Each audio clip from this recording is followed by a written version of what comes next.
Happy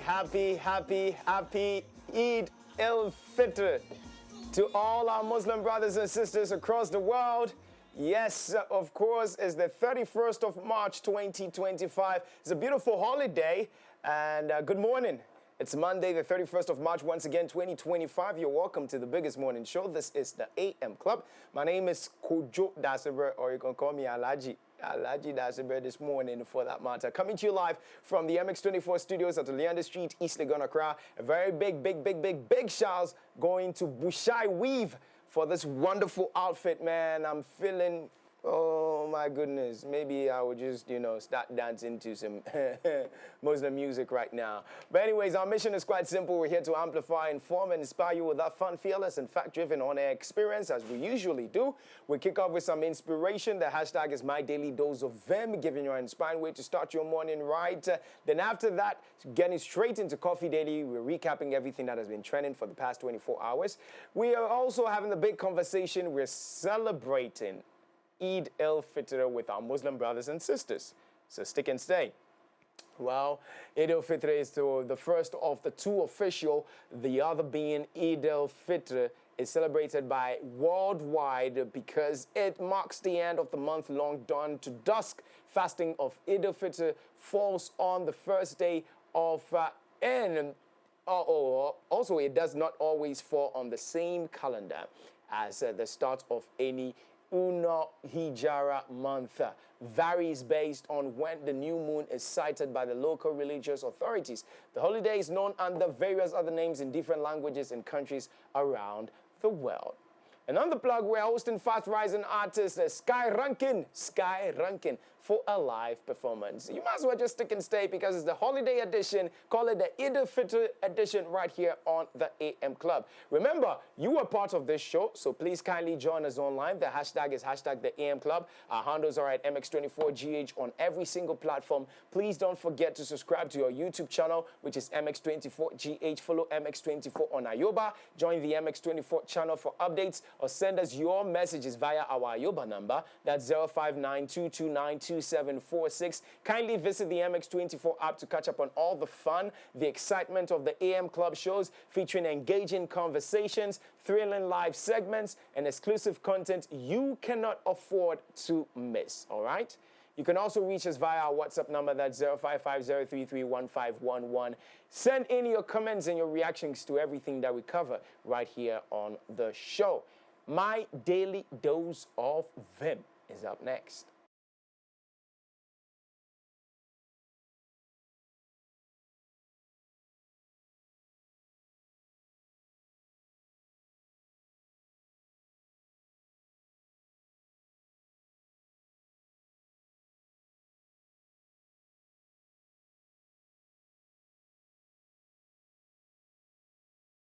All right, okie dokie, welcome back from that quick break. Now let's shift our attention to DDOV.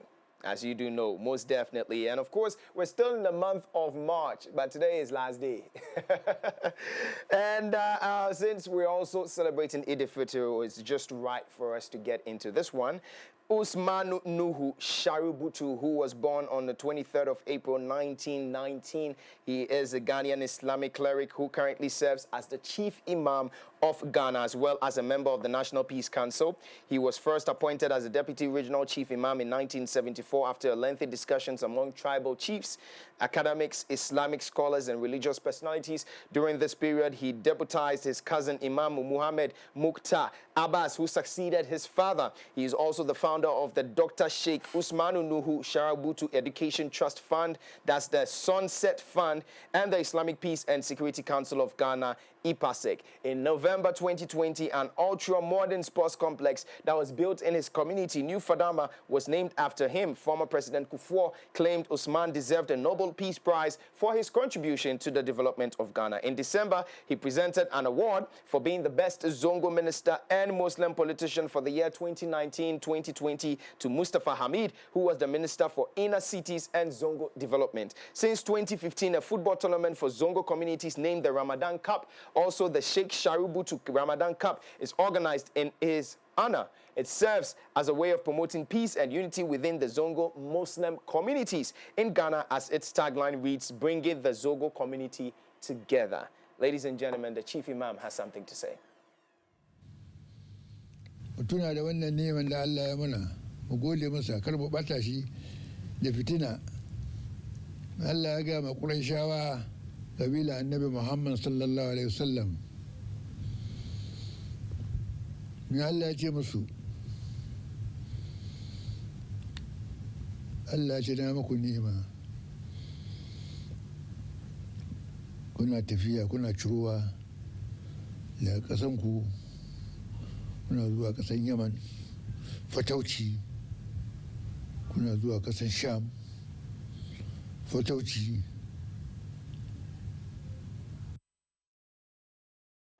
All right, so that was Chief Imam, addressing all Ghanaians out there, and especially a big one to our Muslim brothers and sisters. Well, we've got 2 daily doses of them, call it a double dose of him for today. We've got former finance minister too as well, Mohammed Amin Adam, born April 15th, 1974, is a Ghanaian politician who served as the Minister of Finance from February 2024 to January 2025. He's popularly referred to as Amin Anta Adam, previously served as a Deputy Minister for Energy with responsibility for the petroleum sector. He is the Member of Parliament for Karaga constituency in the northern region of Ghana on the ticket of the New Patriotic Party, the NPP, and part of the majority in the 8th Parliament of the 4th Republic of Ghana. Let's hear it from him. Allah says in the Quran, Kuntum hayra umma ukhrijat linnas. Kuntum hayra umma ukhrijat linnas. You are the best of nations produced as an example to mankind. That is what Allah says. Zongos are usually condemned into places where crime takes place. People are not serious. They don't go to school. They don't want to do business. But a time has come for us to change this image. And I am very happy that I see examples from Zongos who are changing this image every day, every moment. So when God says something, we have to live it.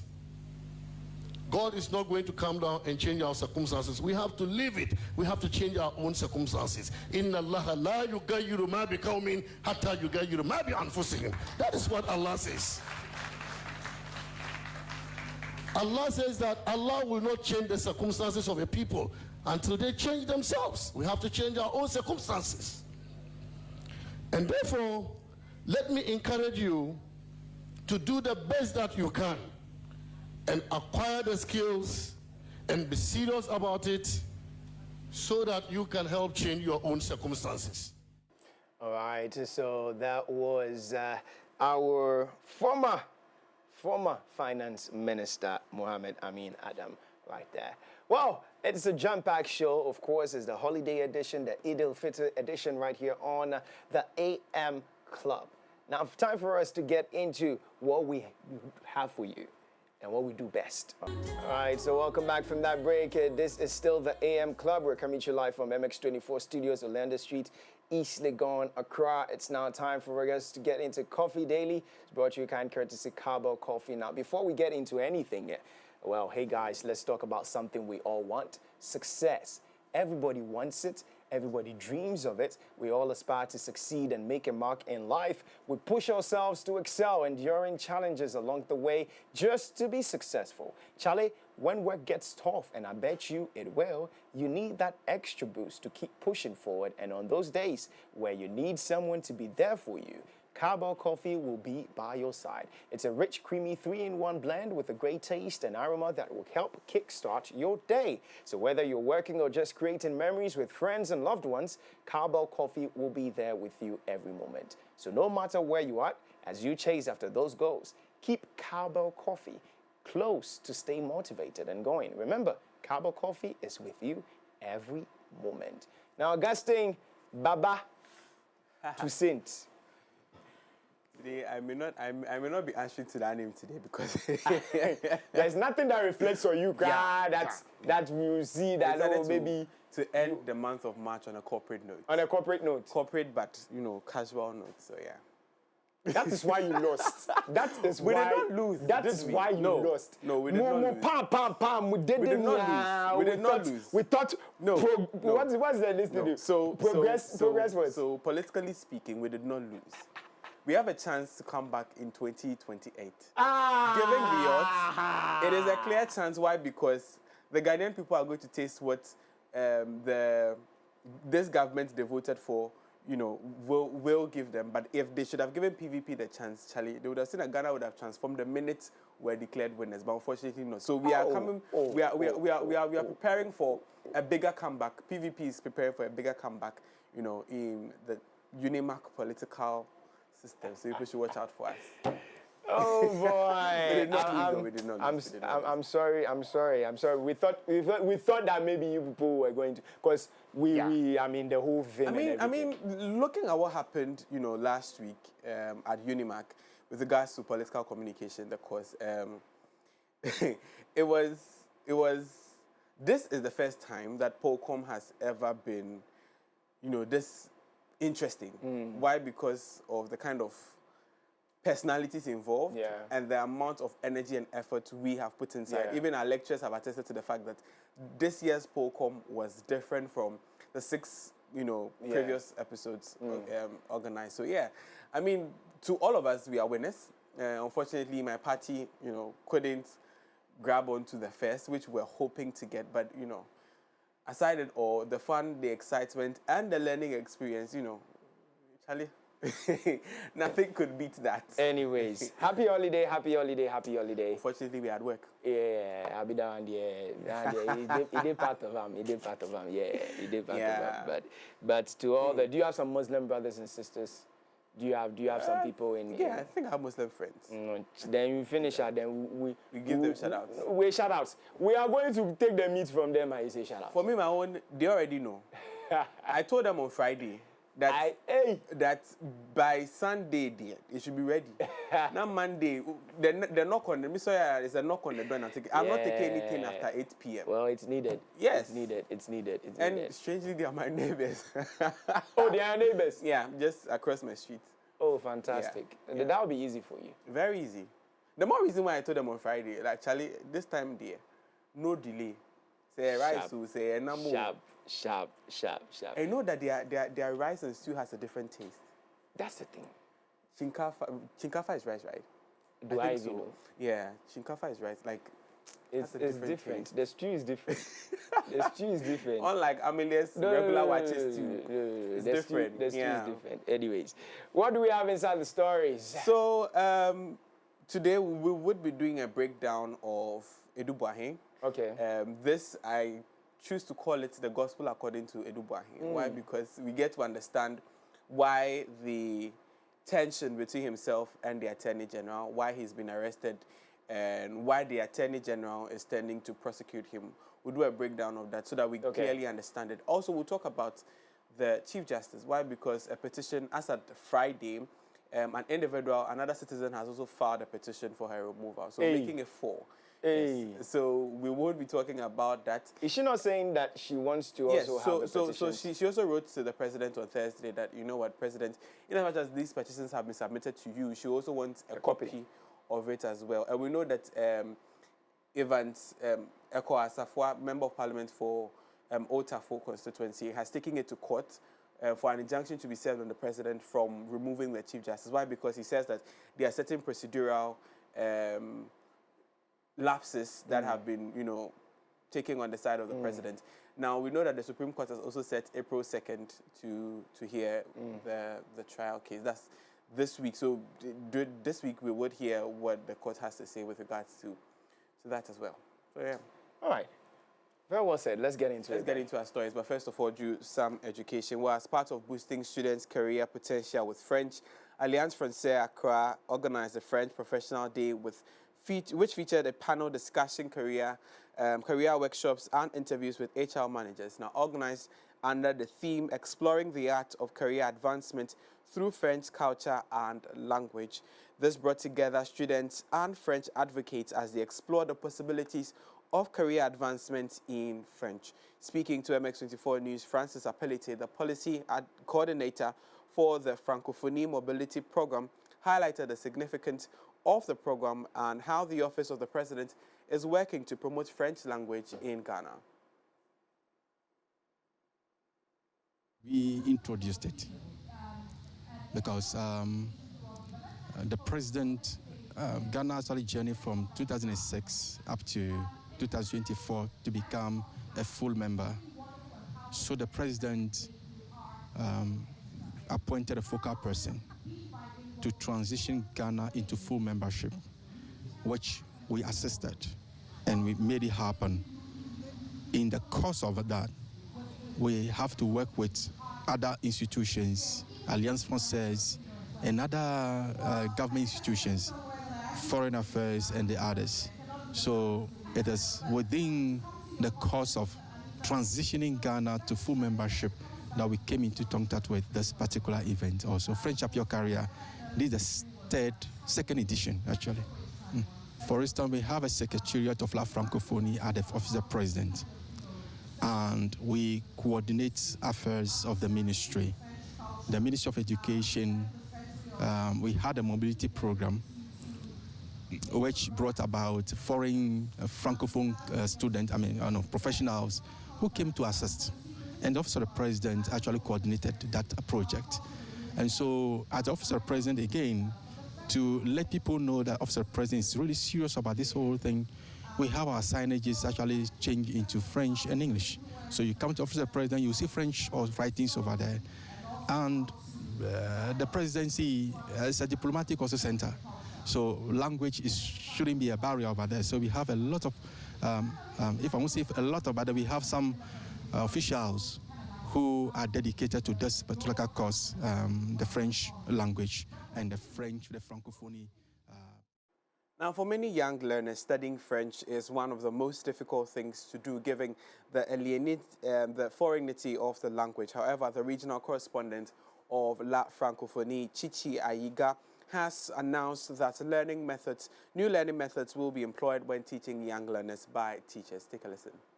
The first thing has to do with how to first build the capacity of teachers, and that's basically what the association is doing every year, with the support from the French government and also La Francophonie. We normally make a survey to find out, we do what we call needs assessment, to find out what are the needs of the teachers. And then they will give us the feedback, and based on that, we develop models, and then we train the teachers. And again also, because when they are well retooled, then I know how they can also go and then impact that onto the learners. So basically that's what we're doing. Then if you compare it with also the learning outcome and whatever is being assessed at the end, they find it difficult because they have not had enough time to really study the language. And look at the subject, the exams, becomes another thing that, oh, how am I going to write this? I can't even read to understand. How can I even read, write? So that's the problem. So I think we need really to first reinforce the capacity of our teachers, give them new approaches to teaching, and there are a lot now. Today we have artificial intelligence that can help you do so many things. So we understand the challenges teachers are going through in the classroom, we know. But I believe that with enough, you made a choice to be a teacher, an educator. So what the first thing to do is that to also have a good mastery of your subject and be innovative, very, very innovative, and try to see how best you can put in place certain assessment forms to also motivate your learners. Away from that, the Minister for Tourism in South Africa, Patrice de Lille, has embarked on a special outreach program to Ghana, which occurred last week, aiming to strengthen tourism partnerships and promote cultural exchange between the two nations, that's South Africa and Ghana. Now, as part of the outreach program, Minister de Lille engaged with the Minister for Tourism, Culture and Creative Arts of Ghana, Honorable Abdulaziz Yahuza Hussaini, the South African Ghana Chamber of Commerce, Tourism, Trade, key media and tourism stakeholders to showcase South Africa's rich cultural history as well as an attractive leisure and MIC, that's meetings, incentives, conferences and exhibitions destination. Now, the easing of visa regulations between the two countries in November 2023 was a progressive step that contributed to unlocking significant tourism potential. It also marked a new chapter in strengthening tourism and trade, creating a seamless journey for both South Africans and Ghanaians to experience the beauty and diversity of Ghana, South Africa, and the world.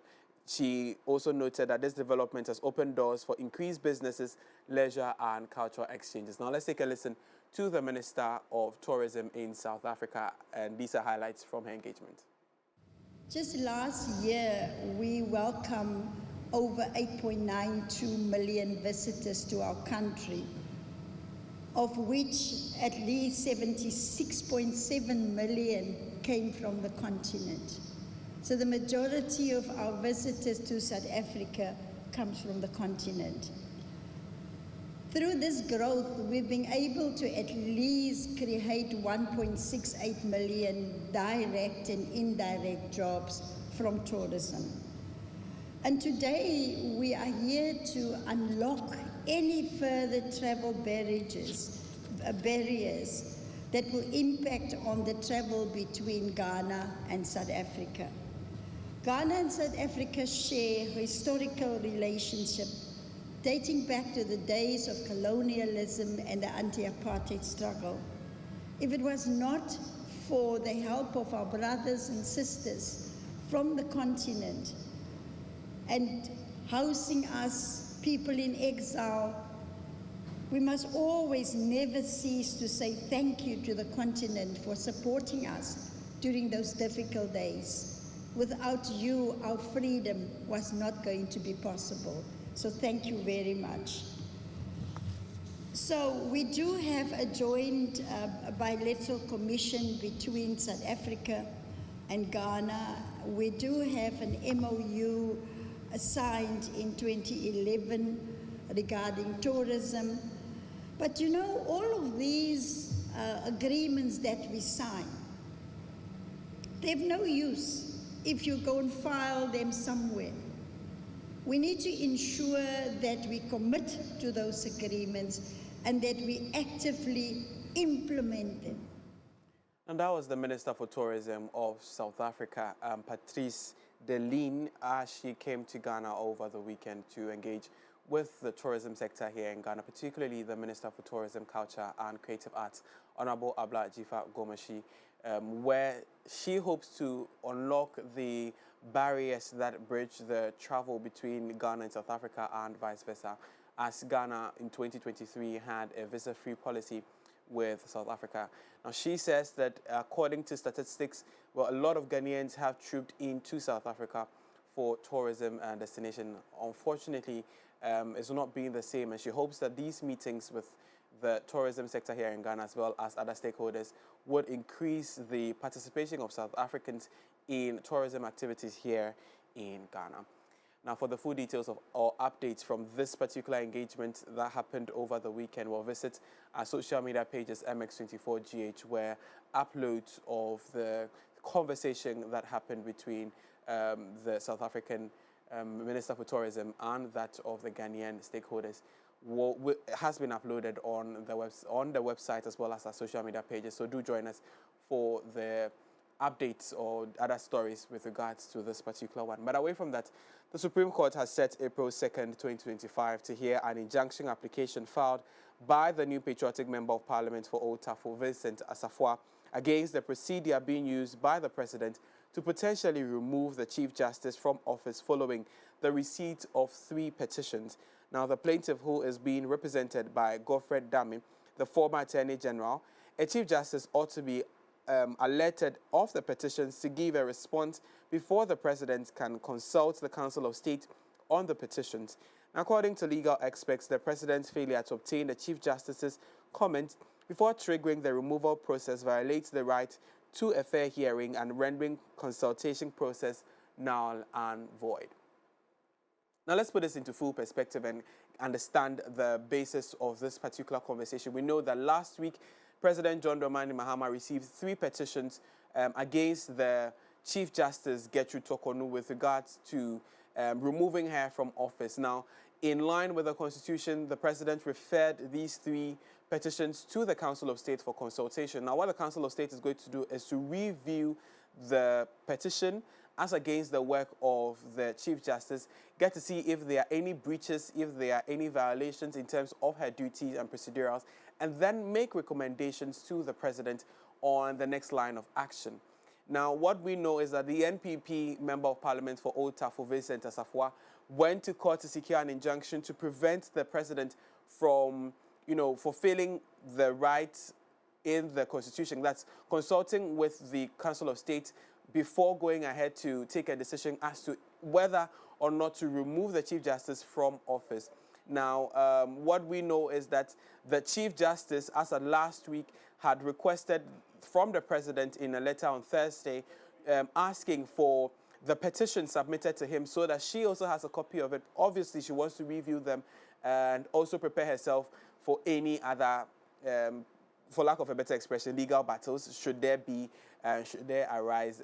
What we know is that with regards to Vincent Asafwa's MP's, injunction secured by the Supreme Court. The Supreme Court is going to hear the case on April 2nd. That is on Wednesday. As always, we'll keep you updated on whatever happens or transpires from the Supreme Court with regards to the Chief Justice, and if the Council of State completes its consultation process, what their recommendations will be to the president and what the president's next line of action will be. As always, we'll keep you updated with regards to that. But now let's still stay on legal matters. As last week, Iyoko arrested the former Director General at the Kotoka International Airport upon his arrival from landing on Airbus Airways. Now, his wife was also arrested when she visited Iyoko to check on her husband. I'm talking about Edu Boahen. This leads us to the final conversation for this morning as we understand the legal battle between the Attorney General and Edu Boahen. Now, we know that Iyoko received intelligence that Edu Boahen had left Ghana for the United Kingdom aboard Airbus Airways flight BA078 on February 25, 2025. Now, let's take note of the date. February 25th, 2025, that was when Iyoko received intelligence that Edu Boahen had left the country for UK. Now, further information suggested that he had continued his travel to Dubai, where he had booked a return flight to Ghana on Emirates flight EK187 for March 21st, 2025. So upon his travel to the UK, while he was there, he booked another flight to Dubai, where he was supposed to return from Dubai to Ghana, and that was on March 21st, 2025. Now, Iyoko expanded the surveillance operation, considering the possibility that Edu Boahen might have returned to landing to avoid detection. Now, as at this time, Edu Boahen knew that he was being investigated for certain crimes he allegedly has committed. The operation took a critical turn when authorities discovered a name similar to that of Edu Boahen on British Airbus flights, suggesting that he had altered his name in official documents. Now, on March 1st, 2025, Edu Boahen was intercepted by the Ghana Immigration Service at the Kotoka International Airport as he attempted to use commercial import persons terminal. Now, Dr. Ayine, in a press conference, said that Edu Boahen is believed to hold multiple passports, including 2 service passports and potentially foreign passports, which raises suspicion of him holding dual or multiple nationalities. I know in Ghana here, it is sort of illegal for an individual to hold multiple nationality passports here in Ghana. That alone raises concerns, and that also raised concerns for the Attorney General with regards to tracking him down to Ghana. Now, Iyoko also revealed that his wife holds a British passport. The investigation into his financial dealings has uncovered significant evidence of illicit activity. Now, an audit of the National Signals Bureau finances. Now, he was the former chair of the National Signals Bureau. Now, an audit into the Signal Bureau's finances revealed that substantial amounts of money were transferred from the Bureau's account to Edu Boahen's private company, BNC Communications Bureau Limited, which he co-owns with his wife. In total, Edu Boahen is alleged to have transferred approximately 49 million Ghana cedis, and that's around $7 million, from the National Signals Bureau's fund into his personal accounts, falsely justifying these transactions as payment for the cyber defense system. Now, we know as he was chair of the National Signals Bureau, he led the charge in terms of securing a cyber defense system for Ghana to avert any cyber occurrences from hitting Ghana, but unfortunately, that did not see the light of day. However, some amount of money was transferred from the National Signals Bureau's account into his private account and referenced the cyber defense system as the reason for the transfer. Continuing, while an initial payment of 9.5 million Ghana cedis, that's about 1.7 million, was transferred to ISC Holding, no further payments were made to the company. Instead, subsequent funds were diverted for personal use, including investments and transfers to unknown parties. Well, so these are the reasons why the Attorney General is tending to arrest and prosecute Edu Boahen, the former National Signals Bureau chair. He is at the heart of a conversation, that's a cyber defense system conversation, where some 49 million Ghana cedis has been, appropriated into his personal accounts in the name of the cyber defense system. So just for us to understand why this is happening, because when the Attorney General last week announced the arrest and prosecution or investigation into Dr. Edu Boahen, it raised a lot of questions and concerns as to why this is happening. Now, what we know on the back of this development is that while he and his wife are in police custody, they've tried to secure bail. Unfortunately, his lawyers and his legal team has not been able to. His legal team is led by Samuel Atachia, former member of parliament. They have not been able to secure bail. Why? Because it's around 200 million Ghana cedis, which they have sued the Attorney General, stating that it's too high and more or less like not wanting them to secure bail. They are asking for a reduction in the bail prices. We haven't had any conversation about that as of now from the Attorney General, neither that from the legal team of Edu Boahen as to what has happened to the bail terms. We hope to hear much development. But we know that as of Friday, he sort of went to court, and while he was exiting the court or the interrogation, we do not know as of now whether it was a court or interrogation, but we know he was under police escort to a vehicle. And the media asked him how he thinks about this, because this is the first time that the media is getting to meet him. He was asked his views on this, and he says, you know what, he's going to provide evidence of, his innocence. That is what he said. Clearly, he stated that he's going to provide evidence of his innocence. As always, we'll keep you updated with regards to this, but we hope this has given you some firm understanding as to why the tension between the Attorney General and Edu Boahen. The reason for his arrest, well, 49 million Ghana cedis, that's around 7 million from the National Signals Bureau fund, has been paid into his personal accounts in the name of the cyber defense system. Well, we may be wrong, but all the Attorney General is trying to do is to find answers as to why that amount of money in names of the cyber defense system, that procurement is made into his personal account instead of for the procurement of the cyber defense system.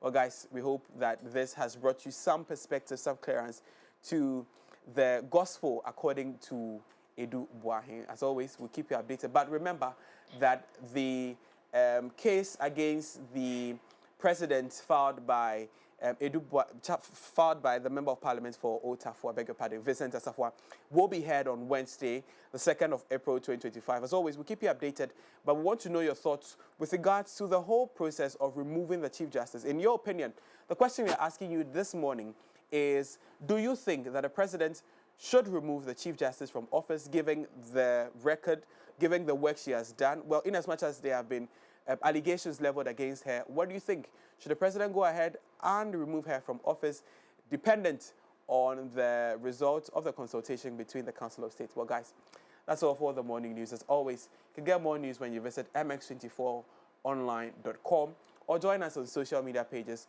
across all pages on MX24GH or MX24 News. Enjoy the rest of the show and happy holidays. Thank you very much, Augustine, for coming in with the very best. I like the gospel according to... Yes, gospel according to Dubai. Interesting. But well, tomorrow though, we will be doing that of the 120-day contract. Oh. Yes, we would be doing more or less like a scorecard. Okay. Getting to see what was on the 120-day list, yes. What has he done. What has been done. Because it's on today is like 83. Okay. So tomorrow will be like 84. Okay. So that's like almost into... That's like almost into 100. Yeah. So we'll get to chalk some of his major achievements. Okay. And whatnot, yeah. Most definitely. We'll be doing more of this. Yeah, we're looking forward to that, including that of what Mimi was saying on the background of checking the Honorable Minister. Right. For the Greater Accra region. Oh, yes. Yes. And with the whole street lights and everything that is happening. I've told her, aside the street lights, she should fix our traffic lights for us. It's part. It's part. Usually says 126 has been fixed. Yes. Well, the question here is, where are they? Where are them? I guess thank you so much for coming in with in-depth stories right here on the show. It's still the holiday edition, of course, the Eid-Al Fitr edition right here on the AM Club. Let's take a quick turn. When we come back, we'll dive into sports. We'll be right back. Visit www.mx24online.com for news, exclusive behind-the-scenes videos, up-to-the-minute sports updates, and the latest broken pen stories now. Experience more of MX24 Online. Visit mx24online.com today. MX24. Fun, fearless, and factual.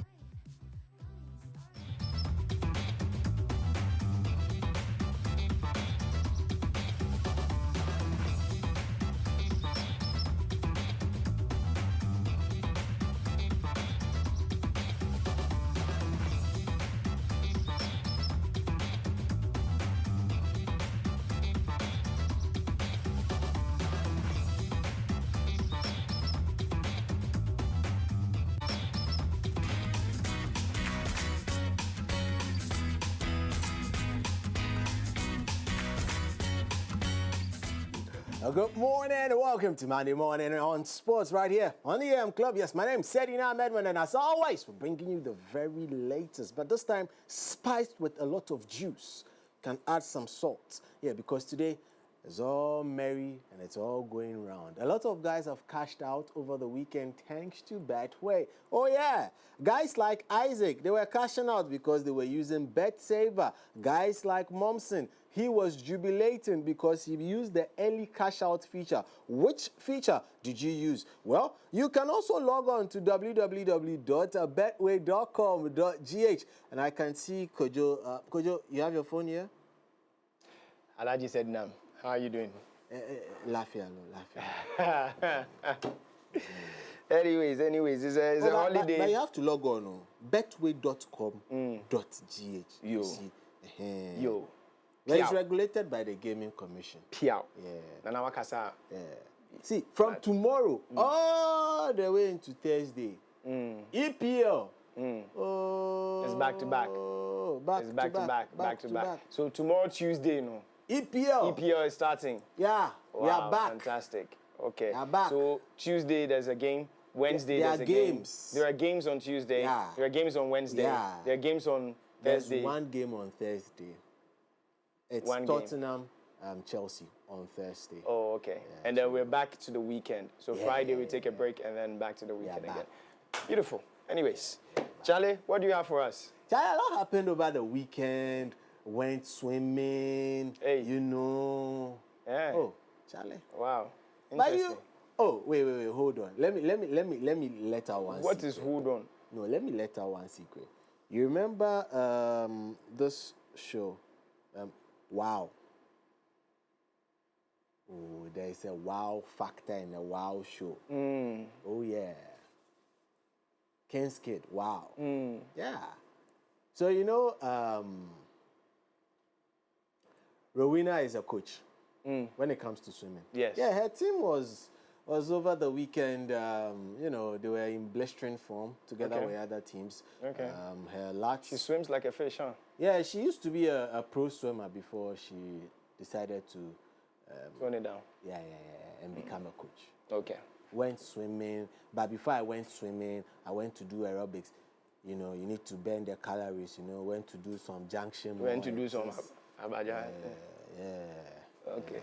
And then after that, I was looking forward to go into Kumasi for the MTN FA Cup games, but you know, the transport arrangement did not toss. So, you know, Ebefa. In fact, I ferry. It has far. It has far. It has far. So what All right. was interesting about the weekend? No EPO, FA Cup action. No right? wahala. And then At least we're still in there, right? oh yeah, the Lord is good. We will get into that. Okay. Now, what do you have for us in sports? Well, a lot has been happening in sports over the weekend, but today we want to turn our attention a bit and get into other matters. We'll start off with, I'll give you a bit of tidbit with what has been happening with Ghanaian sports. Okay. The Black Queens. Okay. Tomorrow they begin a training camp in Senegal. Okay.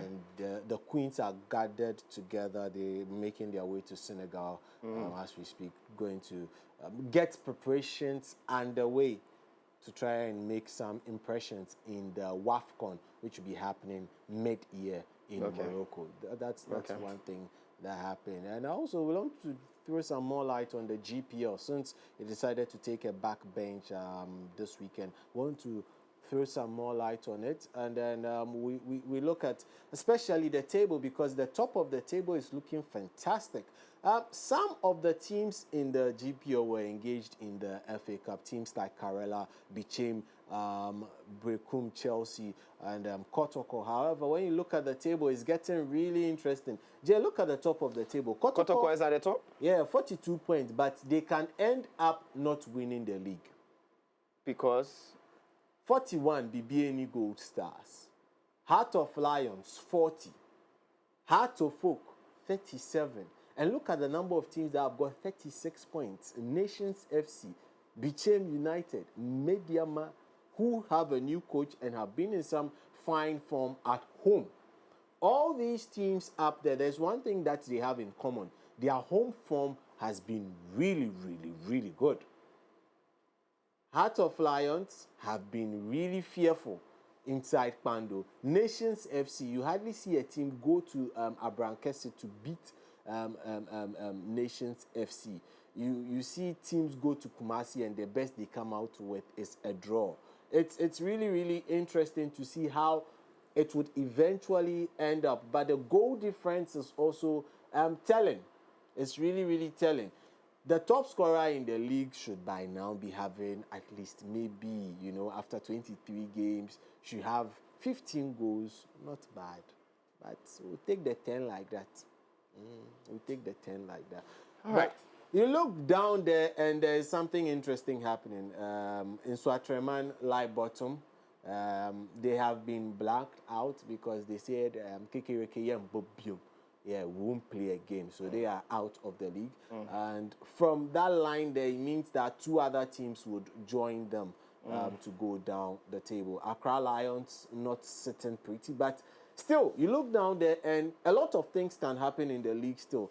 Only about some 7 points between 17th and 13th. So it could really go sour really quickly for a lot of the teams in there. But funny enough, Dreams FC have made their way into top 10. They were recently struggling for points, but now they've become 1-0 champions. They beat you 1-0. Then they move. Yeah, 3 points. 1-0. 3 points, they move. But Karela, fortunately for them, good outing in the FA Cup, but they lie precarious in this particular position. Vision FC, wish they would stay, but they might stay, they might go. It's looking really interesting all across board. So the Ghana Premier League is as tight as you would get it. Yeah, it's not like other leagues that are blowout leagues. Yeah, I've not mentioned any league's name. So have I not heard any league's name? Okay, nice. So it's quite tight. So find a team to support in the Ghana Premier League. Yeah, especially if you are in Accra. So the Legon Park or the Legon Stadium, there's something which has been introduced by the Ghana Football Association. It's known as the Fan Hour. So an hour prior to the game, there are some activities that happen with the sole intention of driving people to the pitch. So you need to take advantage of it. There are games that are played, There are some entertainments that are held, and then some portion of the stadium is opened free to the public. Okay. Yeah, it happened this weekend as well inside Kumasi when the MTN FA Cup happened. Beautiful. The stadium was We like the incorporation of things like that. Beautiful. Yeah. It's nice. It's okay. Really nice. Now, let's move on and get into other stories. And as we are anticipating the return of the EPL, Andy Robertson, who is a left back for Liverpool, has been really fascinated and has spoken really in kind words about his new manager, Arne Slot, who took over in the summer. Liverpool lie top of the EPL going into the final round of games. This is what Robertson had to say. Not known too much about him before he came in. I think quite quickly, and obviously him replacing a club legend and a kind of iconic figure was never going to be easy. But I think he's done unbelievable. I think he's took to the club like a duck to water, and it was very quick. It was kind of a seamless transition, which not a lot of people probably expected out with the club. Probably in the club, we did expect it, especially with our first couple of meetings with him, our first phone calls, whatever happened over the summer. And tactically, he's very good, but as a person, he's also very good, and a bit different to Jurgen. I think Germans and Dutch are a wee bit. So Andy Robertson speaking there, he has been shocked and he hardly knew nothing about Arne Slot, but Arne Slot is delivering the goods. Now let's turn to another rival of Manchester United. That's in the person of Manchester United, I should say. So the biggest rival of Liverpool is actually Manchester United. I'll tell you the story much later. But their former striker and EPL star, Dimitar Berbatov, has been speaking to the press, especially about how Ruben Amorim, the new manager, has been performing since he joined the club. Dimitar Berbatov says he wishes that Amorim would end the season on a high, having been through the doldrums so far. It's up and down, up and down. Hopefully they can finish the season on a strong note and then start the next one, like you mentioned, maybe with the players that he wants to bring in. Let's see what happens. But at the moment he's sticking with the system that he believes he can bring success to United, which is credit to him because it shows his principles of play. And as I said, I hope they can finish the season on a strong foot. It's up and down, up and down.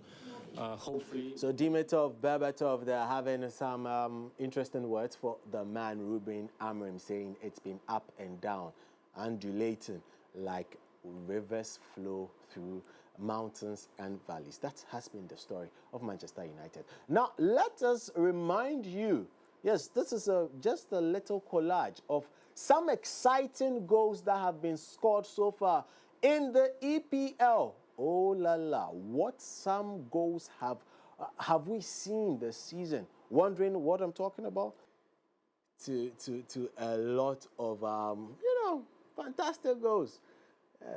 I hope you picked one. Yeah, wish that didn't stop, right? Yeah, but we have to make it stop. We have to make it stop. You guys are enjoying our home. Anyways, that's as far as that is concerned with regards to sports on the M Club. My name is Ebrahim Gomna, and we're held down by Betway. Betway always bringing you way more chances to win. And this time is all about the Bet Saver on Betway. So log on to www.betway.com.gh and start playing today. Responsibly regulated by the Gaming Commission of Ghana. With Betway, you're guaranteed that you are going to always get way more. Jay, your favorite goal?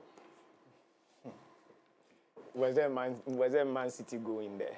Yeah. So you should know I'll choose that over anything. Over Matthias Cunha from the corner kick to the pole. Thank you so much for whetting our appetite for EPL action again. So we're looking forward to that Tuesday, tomorrow, Wednesday, Thursday. There's only one game. Tottenham, Chelsea. Where's it going to land? Because Chelsea is your team. No, whether you like it or not. We're not going to banter on this. But I'm a West Ham fan. It's okay. We hear you. No problem. But Chelsea, Tottenham. Chelsea, Tottenham. Looking at how Tottenham play erratic football and how Chelsea also enjoying the whole attacking sequence. They've got Jackson back. It should be interesting, but I think Chelsea will just have their upper hand over Tottenham.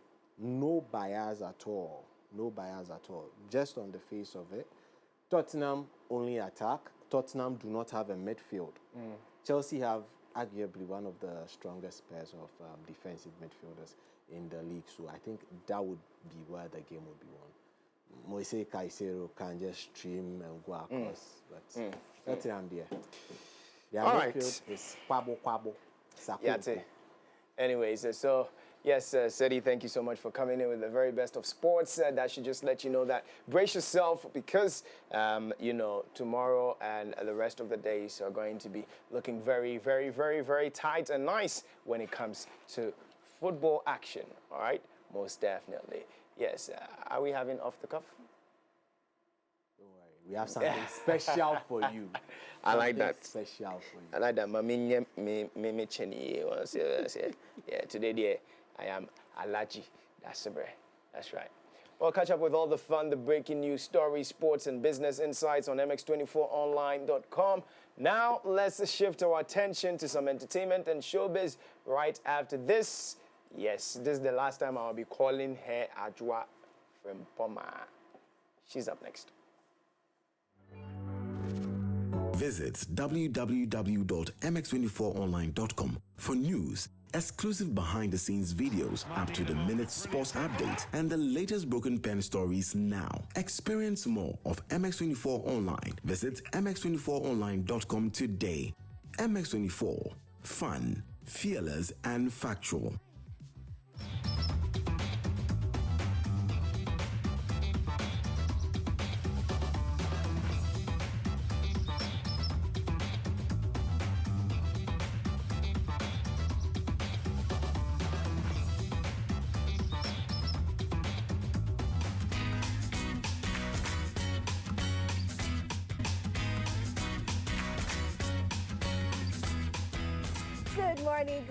Good morning, everybody. You're welcome to Entertainment News segment right here on the AM Club. This is the special edition, and I'm super excited because today I'm not just Ajwa from Poma. You're calling me Hajia.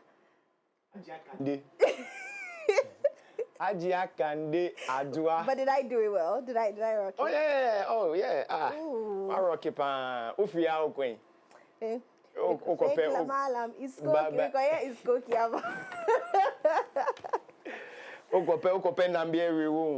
Some Muslim watching pan. Halia. What's your say? White rice won't be bad too as well. Plain rice, no more plain rice, no more stew, no. Tell me about it. Oh my I can't God. remember when I was young. My granddad used to be I think he used to, Regimano Estate, he was like the chairman. And the Muslims, Oh yeah, that about. What? Hey. Are they? Hey, that va. Hey. Okay. So, interesting. The Muslims in the estate, then every day, like when is their holiday like this, and they are bringing food, wachi, loading it. Salad. They are salad. How do they do it? They are rice and they are chicken and they are salad. It's something we need to ask someone in this house. Yes. We need to ask Ruki. Yeah. How it's done. Or First of probably all of them, they can cook. Yeah, every one of them can cook. They can cook. Well, anyway. Now, I didn't just come to rant and talk as usual. Since it's our holiday special, we are shaping it up. So we are going to go the Muslim way. So I know that most of you who are watching, most of you are Gen Zs, right? But don't worry, we're going to throw back this Monday a little bit on, some of the music that we used to enjoy back then, but also not just back then, now. Anything that is, really nice and is some Muslim music and we used to, I know you remember Deflex, right? Remember Entry. Yes. Yeah. Yes, remember all of them. Don't worry, it's all mixed up right here. And so we're going to start with our number one song for the day. We're going to start with Hajia Police featuring Kwame Eugene, Goba Sala. Enjoy.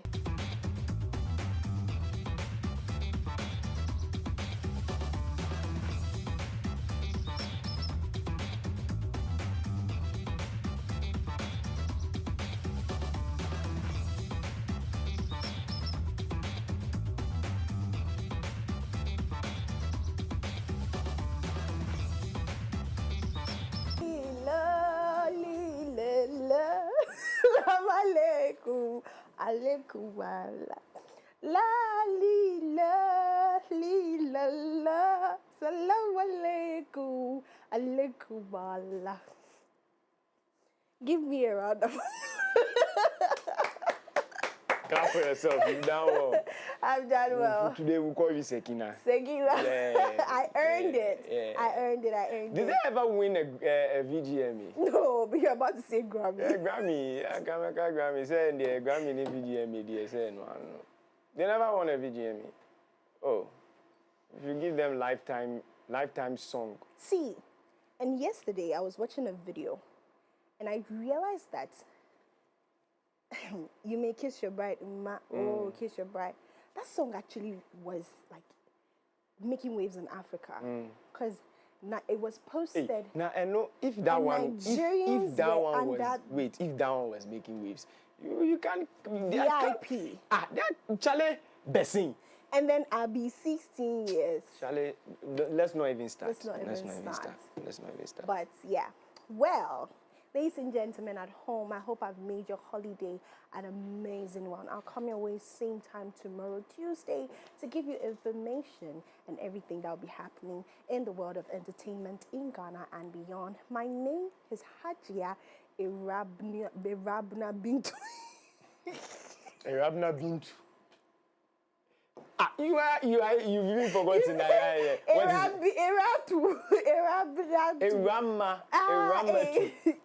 you're not Abna. So what's your problem? I'm also not Amma, but you have given me Amma. Irajwatu. Enjoy the rest of the show. Well, Irajwatu, thank you very much for coming in with the very best right here on the show. What a time we've had right here, most definitely. Well, in today's dynamic business environment, a robust workforce is pivotal to achieving success.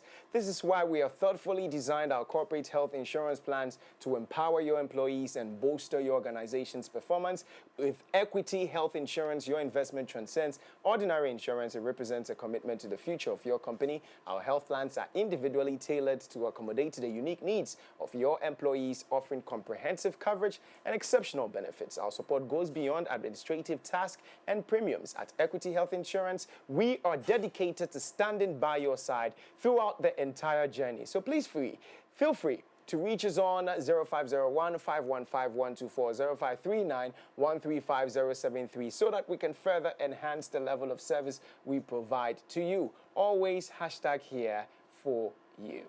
Telecel has good news for you. Are you looking forward for the best value data and voice offers that are tailored to your unique needs? At Telecel, we understand everyone has their own preference. That's why we have the unbeatable made-for-me bundles made just for you. The made-for-me bundles are affordable, customized data and voice packages personalized for you. Simply dial *530# or download the Telecel Play app to subscribe to your special made-for-me bundle. Telecel, connecting energies. Well, we've got good news for you. Get ready, the Mall 24 Workers' Day Fair is here on May 1st. Countdown is on already. Ladies and gentlemen, 2025, join us at the Afros Event Center, Lagos Avenue, East Legon for an unforgettable day of shopping, entertainment, and networking. Whether you're a vendor looking forward to showcase your products or an attendee ready to shop and enjoy live performances, we've got something for everyone. Exclusive discounts, amazing deals, and a chance to promote your business on MX24's platform. Vendors, this is your opportunity, to reach thousands of customers and elevate your brand. Attendees enjoy great discounts, live music, and more. Don't miss out. Register now via WhatsApp on 0592-292-746, 0592-292-746 to secure your booth. The Mall 24 Workers' Day Fair, your ultimate shopping experience, great deals, fun, and entertainment. See you there. Well, that's about it for Coffee Daily. Of course, on a beautiful, beautiful, beautiful holiday like this one is brought to you kind courtesy Cowbell Coffee. Cowbell Coffee says they are with you every moment. Up next, let's get into Lifestyle Daily right after this. We'll be right back. Visit www.mx24online.com for news, exclusive behind-the-scenes videos, up-to-the-minute sports updates, and the latest broken pen stories now. Experience more of MX24 Online. Visit mx24online.com today. MX24, fun, fearless, and factual.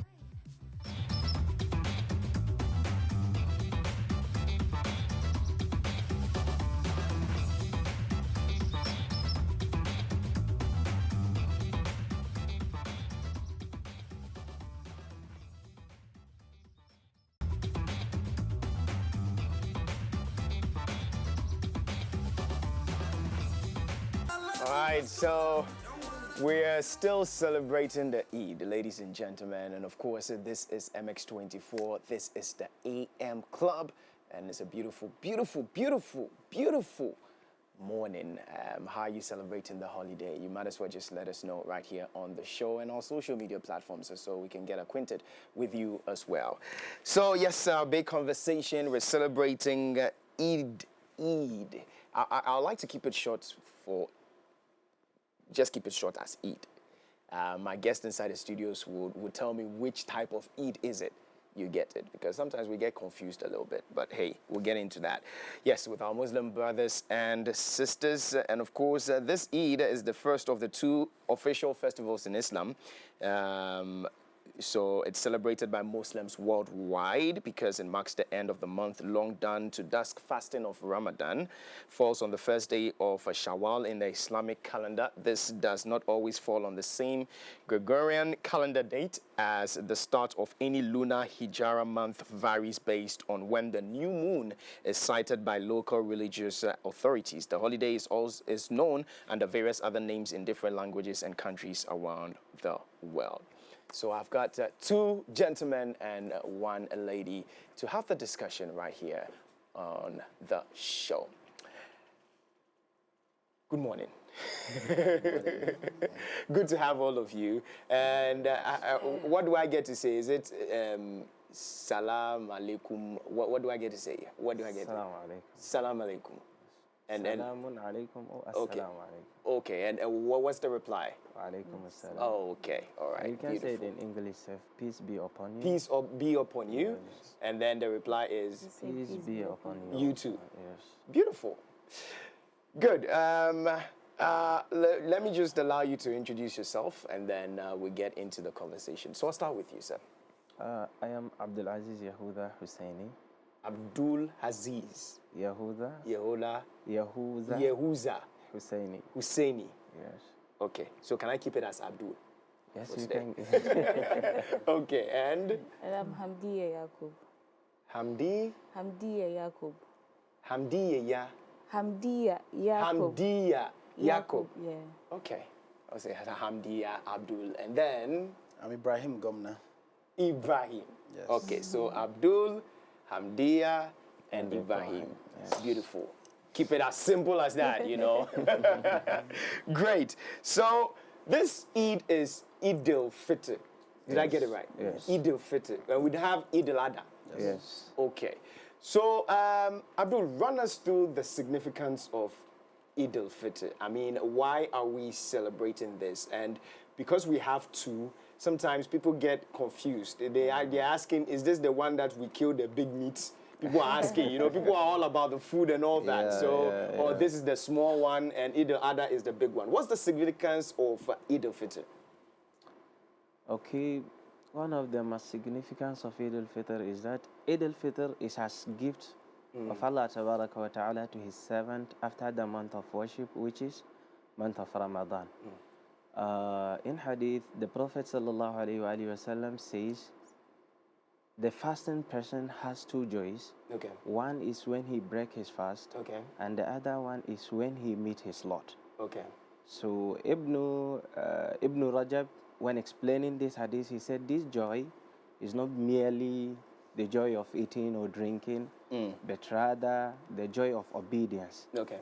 Servant getting opportunity or being able to fulfill the commandment of Allah Tabaraka wa Ta'ala and earning the reward. Okay. Also, Ibn Hajar in Fathul Bari says the joy include both worldly and spiritual joy, which is joy of eating, drinking, and then joy of earning mercy and reward of Allah Tabaraka wa Ta'ala. So it's a day full of celebration, full of gratitude, charity, and visit many acts of righteous deed. Okay. Is it the same as Zakat al-Fitr? No. Zakat is different? Zakat al-Fitr is an act of righteous deed that is doing, yes. Okay, don't get into that. I want Hamdiya to get into that for me. Okay. I want Hamdiya, because I was kind of confused, because we have Eid-Al Fitr, we've got Zakat. Yeah. Zakat. So, what is the significance of the Zakat itself? The Zakat al-Fitr is mandatory. Zakat, one has to do before Eid al-Fitr. So it could be a day before Eid al-Fitr or in the morning before Eid al-Fitr. It has two significant. Okay. It gives us two significant. Like it helps. So it has two importance to us. All right. One as a ticket for our Ramadan to be accepted by Allah, and then the second one has to do with giving charity to those who are in need. Basically. Okay. So it's two. So it's giving reverence to Allah, and then the other one is giving. Is more or less like a ticket to Allah. Ticket. Please accept my Ramadan. Accept my So the whole fasting, kindly accept my Ramadan, and then secondly to gifts to the needy. charity. Yeah, he's our sheikh, so he has more. Enlightenment on that. Yeah. Okay, all right. But Ibrahim, when it comes to the charity bit, so what exactly would we find our Muslim brothers doing and sisters doing when it comes to that side? Thank you very much. In Islam, zakat or charity is done every day, every hour, and every moment. And it doesn't really have a limit as to when zakat can be given. Okay.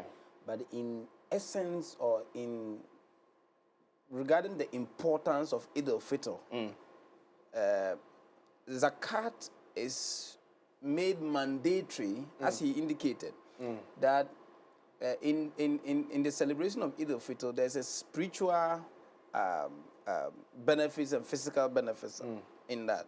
So when you are offering zakat, as he indicated, it is a way of seeking the guarantee that Almighty Allah has accepted your fast, and also a way for us to on that particular day, the poor. We are able to let the poor feel that they are as though important as the rich.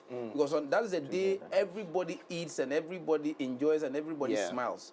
So it is important that on this occasion we provide such zakat to people, be it clothing, be it food, be it anything that lets them not feel less of important than the other. So these are some of the very reasons why zakat is very important, especially on this day of celebration. Celebration shouldn't be a day that somebody is hiding somewhere looking at others dressed well, walking to go and pray, and he is hiding because he cannot afford to wear a dress. He's sitting hungry on the day we claim we are jubilating and we are celebrating what Almighty Allah has blessed us with, the spiritual journey we've taken for 30 days. At least everybody should feel important on this occasion, so that the jubilation and the celebration of the holy month becomes fully celebrated or fully accepted by every class of person, regardless of their status, financially or whatsoever that they have. Fantastic. I was just even about to ask all of you, how many days is the fasting, and he just told us it's 30. 29 or 30. Yes. Why is that the balance, whether it's 29 or 30? And also, the second one would be, someone will ask the days in which it falls, because sometimes you would have to wait. I mean, is there signs to it? Because we normally get to hear, okay, you have to wait for the moon to appear or whatever it is.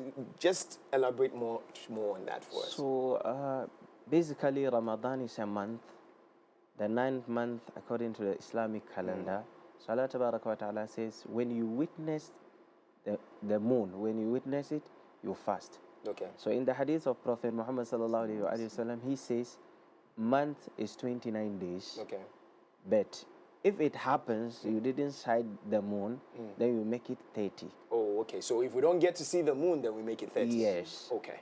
All right. And how's the moon supposed to appear for us to know that, okay, it's going to, or this is just, is privy to only some people? Yes, the moon sighting is knowledge on its own. Okay. Yes, it's education on its own. Okay. And who is in charge of doing so? Maybe getting to see, is it the chief imam or the sheikh, or who is in charge of knowing that, okay, this is it, before there is a dissemination of information to everybody? Yeah, the one in charge of informing is, like, let's say here in Ghana, the chief imams. Okay. They have to inform. Okay. But sighting the moon, there are people who did it. Okay. But those people are under the custody of the chief imams. Okay. Yes. Okay. They usually took permission from him. Okay. And, yeah. The reason I'm asking is because maybe maybe it's privy to, let's say, an individual. So let's say somebody wakes up and says that, okay, me, I've seen the moon before you are even coming to tell me about it. It has to come from authority. Yes, it has to be it has to be trustworthy. Okay. Yeah. Okay. All right. All right.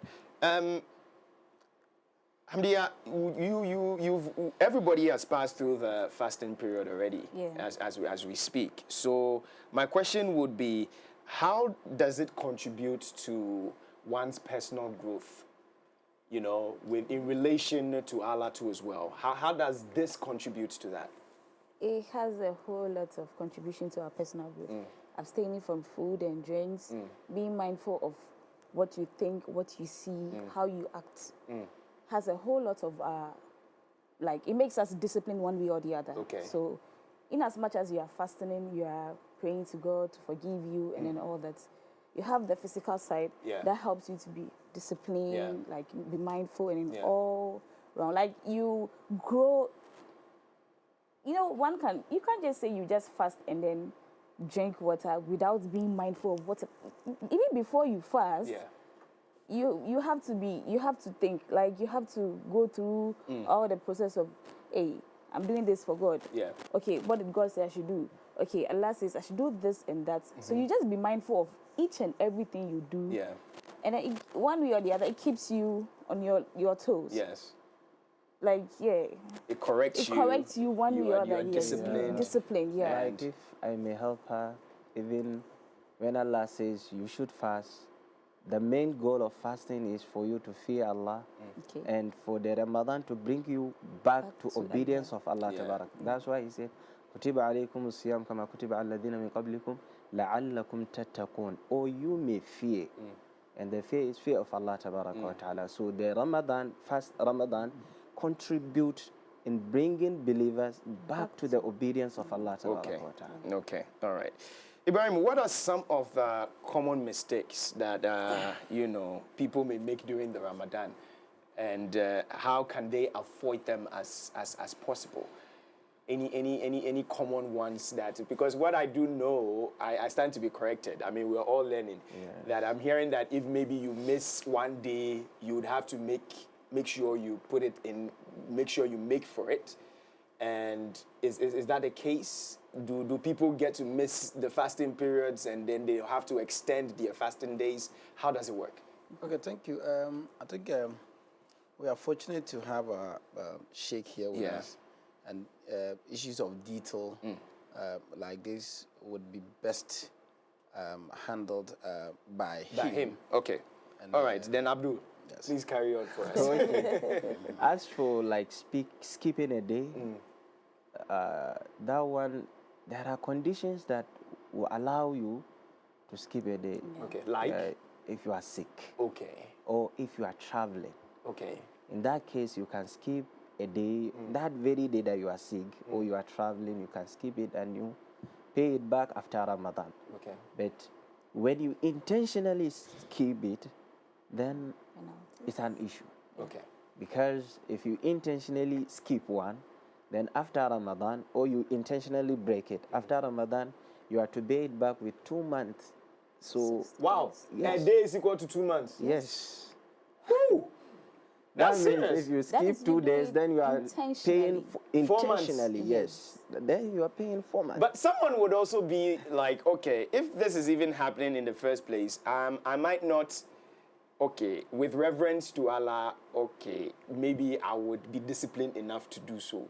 Yes. But is there a specific way that you are monitored to truly do 2 months if you skipped What happens? a day? Nobody's monitoring. The whole idea of religion and the whole idea of worship has to do with belief. We have the firm belief of the existence of Almighty Allah and a firm belief of Judgment Day. And every decision we take regarding the teachings of the Holy Book, the Quran, is preparing us towards the journey of judgment and the journey of heaven and hell. And people, you don't need any individual on this earth to monitor you on anything that you do regarding fasting or even any of the practice, the practices of Islam. That's the pillars, the main pillars of Islam. These are all on your personal discretion. And the reason why Ramadan is very important is that, look at this, just deliberately missing a day, and the sanction is that you would have to pay in 2 months on that. Nobody comes in to enforce that. But that's to tell you the level of discipline when it comes to the practice of Islam.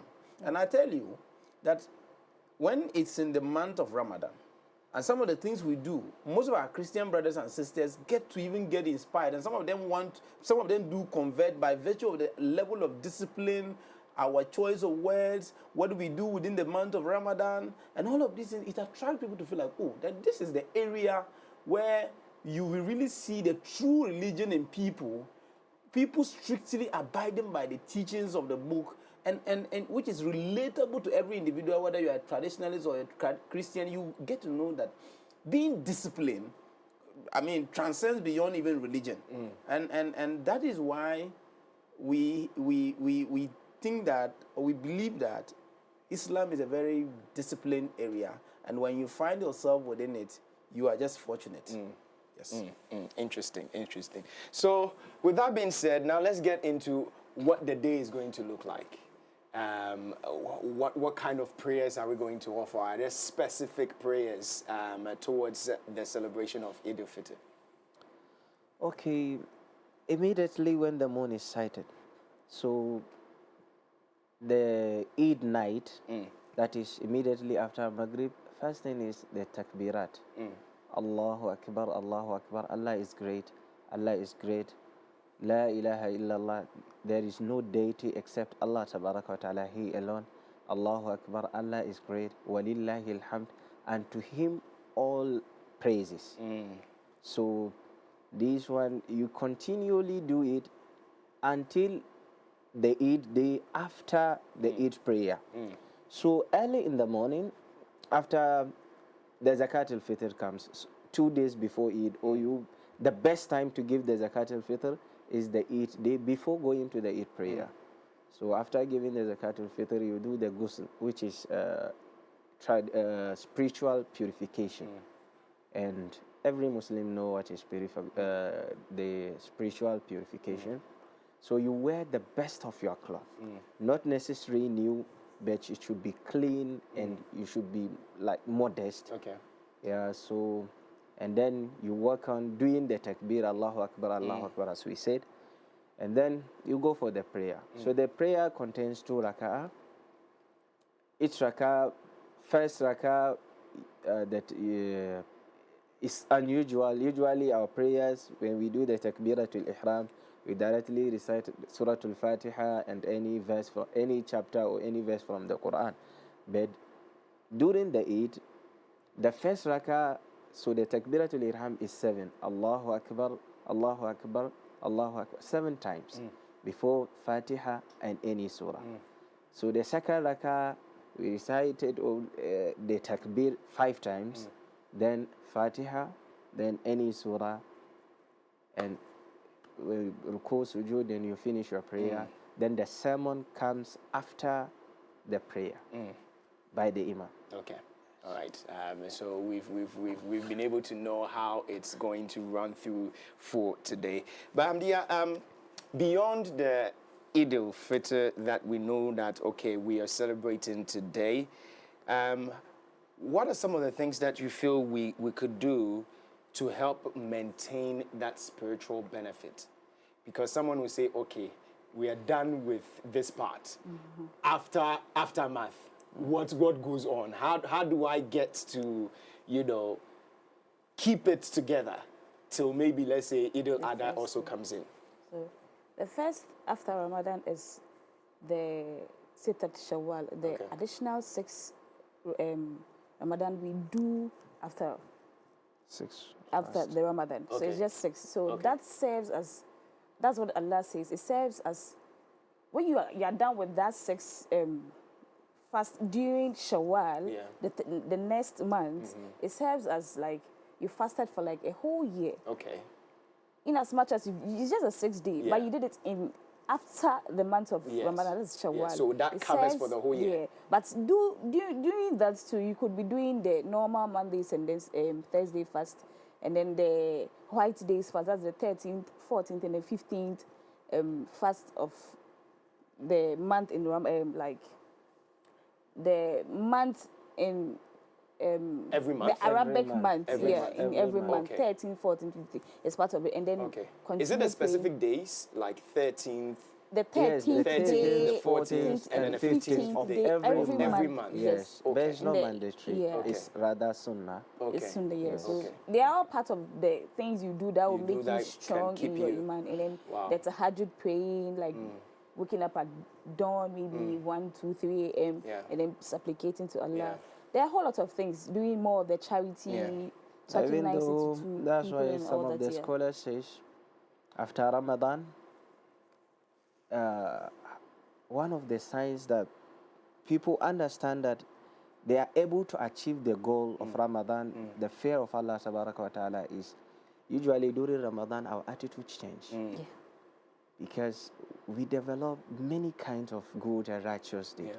So the signs to understand that you have achieved the goal is keeping those right attitudes, right and righteous deeds continuously even after Ramadan. Okay. Not that when it's Ramadan, just like you said, then you just go off. Yeah. Then you just go off. So Ibrahim, yes. What would be your best advice to the Muslims brothers and sisters out there who really find it hard? Be it, let's say, as you already mentioned, maybe the person has to travel or maybe the person is sick. But this time around, it has nothing to do with traveling or sick. This person just feels like, this is quite hard for me to do. What's the best advice that you could give to someone like that to be able to, achieve that goal at the end of the day? Thank you very much. What I have to say is that I earlier indicated that Islam is a very disciplined religion. My encouragement to every young person out there is that all the acts that we might have, all the acts, quote and unquote, that were a bit immoral prior to the Eid, we all believe that the Ramadan is a month of cleansing, spiritual cleansing and everything. That since we have gone through this very critical spiritual journey, we must allow the discipline, we must allow the lessons we have learned to imbibe now so that we become reformed post the Eid.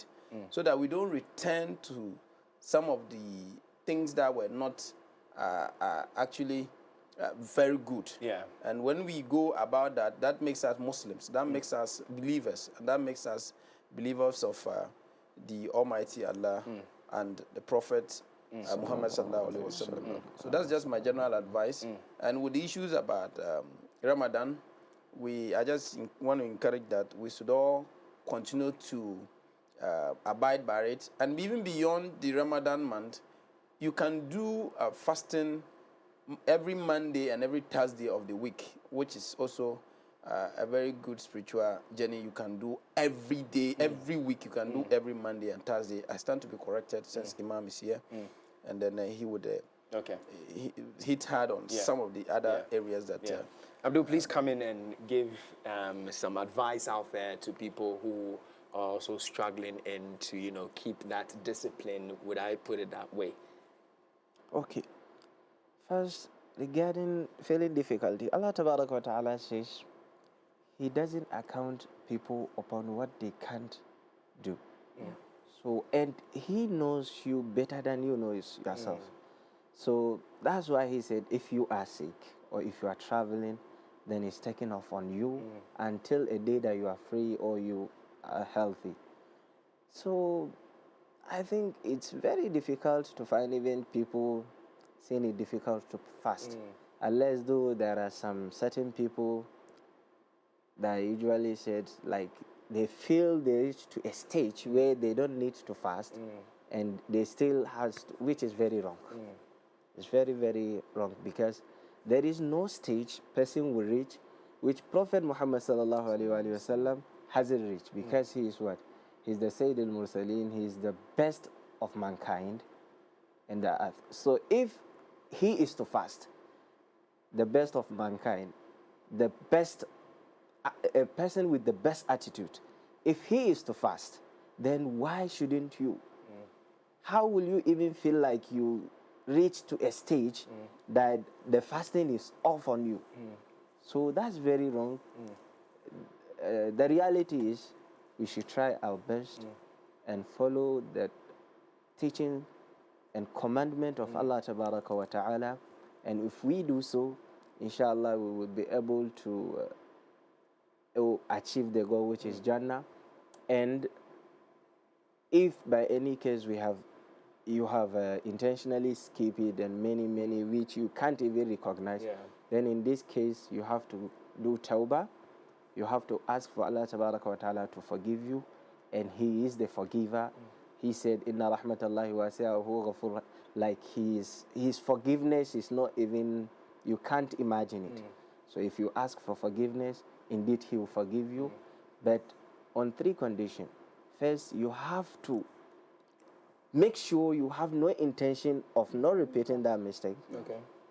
And then stop the act at the right moment. Then the istighfar. Okay. Then you ask for the forgiveness, and inshallah Allah will forgive you. All right. Hamdiya, are pregnant women exempted from this? Yes, this topic, they are exempted. They are exempted. Yes, but they would have to pay back. They would have to pay back. Yes, that is if they have the strength to pay back. You know, I would say, and then my sheikh will just add up. Yeah. You know, there are some women who get pregnant, breastfeed till the following year, and they still conduct fast, and then maybe the following year they'll get pregnant again, and then it continues. So it's like they're piling up months of which I think my sheikh will explain more, because there are some kind of people would say you can pay for people to fast for you, or you would pay. There are some kind of there are some kind of misconception about people. It's fidya. That's why Allah Ta'ala says, وَعَلَى الَّذِينَ يُطِيقُونَهُ فِدْيَةُ طَعَامِ مِسْكِينٍ. In another riwayah, فِدْيَةُ طَعَامِ مَسَاكِينٍ.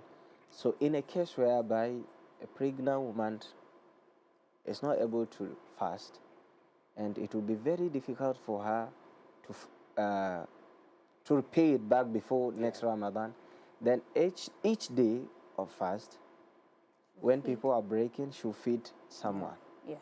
Okay. Yes. Okay. And that will serve as to compensate the fasting that has been missed. Wow. Interesting. Whoa. Interesting. That's not even pregnant women. Women, if they are in their month. Yes. Yes. Sick people, people in traveling. These people, they all don't fast. Rather, they pay it back. They pay it back. Yes. Okay. All right. But there are exceptional people. If like your sickness reach to a stage which there is no show of being able to repay the fasting back, then you feed. You feed the needy. Okay. Yes. How are we able to foster unity and a sense of unity and community during Ramadan and Eid, especially in the context of how today's world is changing, and how some people feel like, I want to be in my own space, I want to do this, I want to do that. Technology is also bringing in so many things. We're seeing so many things on social media and all that. How do we get to foster a sense of unity amongst ourselves, when it comes to this time?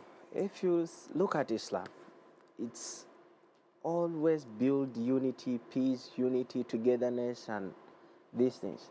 So just for example, every week, just a day like this, we pray the Jummah prayer, where people come from various places to one single mosque that is specifically for Jummah and pray that prayer. And even during Ramadan, if you see the Taraweeh, we all leave our homes and come to the mosque in our numbers to pray. So the idea is not just coming and praying, but being able to know each other, being able to build good relations with each other. So most of the act of worship in Islam, if you see, it's one of the main purpose, one of the purpose of doing it is building relation, good relation with people. Just like the Jummah prayer, just like the Eid. I don't know here in Ghana, but in our town, Ringim, Nigeria, I think the Eid masjid we have is not more than 3. Okay. So if the whole town, the people of the whole town should come for it, then they won't go to place more than three masjid, more than 3 mosques. That means you see us in our numbers, very huge people. Where we come and pray together, build relations, and after that, after the Eid prayers, visit comes. And visit too, it's another way of building relation. Yeah, most definitely. Well, what an extensive conversation we've had as far as Eid-Al Fitr is concerned. Of course, we're celebrating that today. So you're out there, someone would say they are looking for their meat. This time around, how are we celebrating this? Because it looks like this one, they call it the small one. I mean, so this is the small one. So how are we celebrating it? What are we going to be seeing people do today as far as that is concerned? You see people. Hamdiya, how are we coming to you? Are we coming to you?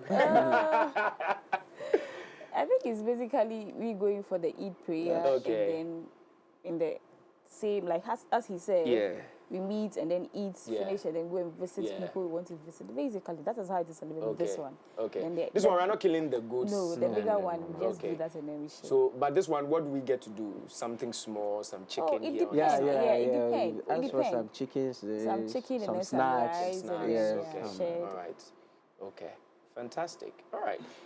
We're looking forward to that, and we'll task Hamdiya right after here to see if we can get some chicken from her and all that. But anyways, okay. So what I want you to do now is to kindly just talk to your people and talk to everybody who is celebrating today.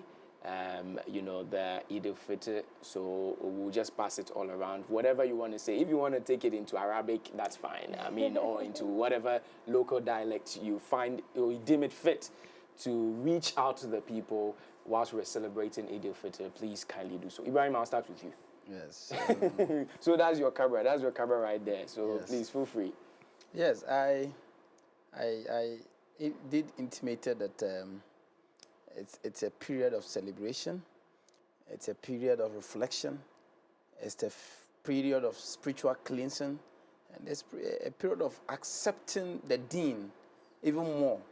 I just want to encourage that we all stay true to Deen al-Islam and stay true to the teachings of Rasul Muhammad sallallahu alaihi wasallam.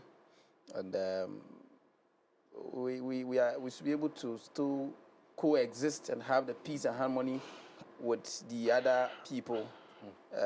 I mean, Christians and all the other faiths.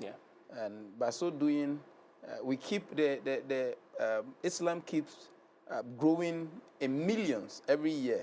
And I believe that it is the peace and tranquility and the fact that we send our message out there very clear, people get to accept us. Even in America, the Western world, Islam is growing. We expect a very nice growth in Ghana and even beyond the continent.